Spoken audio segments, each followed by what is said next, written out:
Taylor Swift's privacy is a public act on reputation. For Taylor Swift, love, or the idea of it, has always represented a refuge, an escape, a shelter in a storm. When she emerged, just over a decade ago, romance was a means of lifting herself out of the too smallness of high school. Later, its enduring promise cushioned her after any number of messy breakups.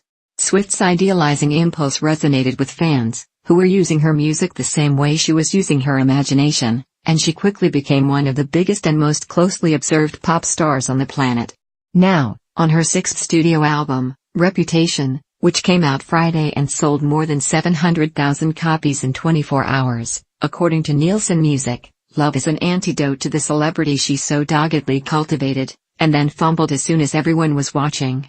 Again and again, she describes a relationship in terms of the protection it provides from both the glare of public scrutiny and the perverse value system that scrutiny allows. My reputation's never been worse, so you must like me for me, she tells a lover in Delicate, before turning to her perceived enemies and call it what you want. All the drama queens taking swings, all the jokers dressing up as kings, they fade to nothing when I look at him.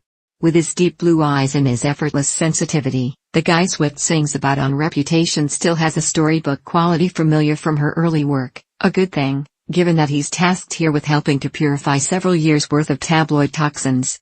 All the boys in their expensive cars, with their Range Rovers and their Jaguars, never took me quite where you do, she tells him in King of My Heart. What's striking about Reputation, though, is how skillfully she inhabits the world of those drama queens and Jaguar boys.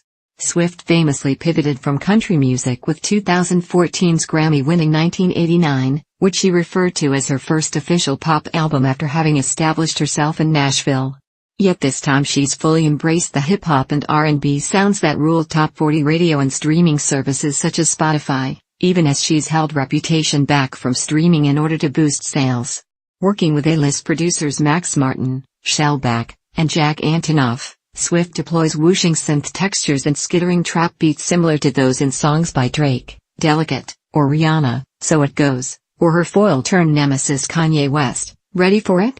And for the first time her vocals emphasize rhythm over melody, Endgame even features an improbably comfortable appearance by the rapper Future. The result exudes an impressive unity of form and function. It accurately embodies the modern pop culture that Swift compares to a witch hunt in I Did Something Bad. But what if the real Taylor isn't actually searching for the sanctuary she lays out?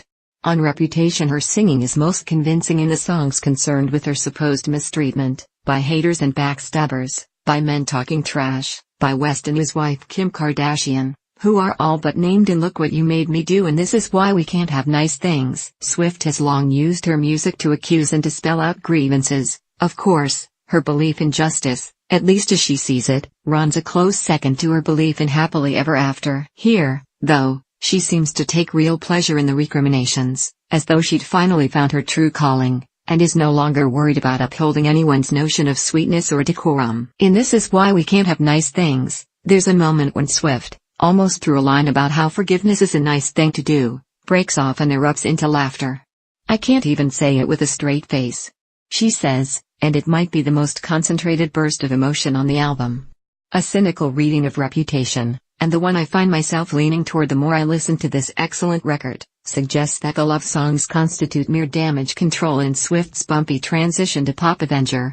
After all, her image has taken some serious hits over the last couple of years, whether from her ill-advised tussle with Nicki Minaj, her unwillingness to endorse a presidential candidate, or recent reports that the American Civil Liberties Union had criticized her for threatening to sue an obscure blogger. And if you listen carefully, you realize that so many of the intimacies she depicts happen in public places, bars, parties, our secret moments in a crowded room, as she puts it in the gorgeous dress. Even at her most private, she can't shake the feeling of being watched.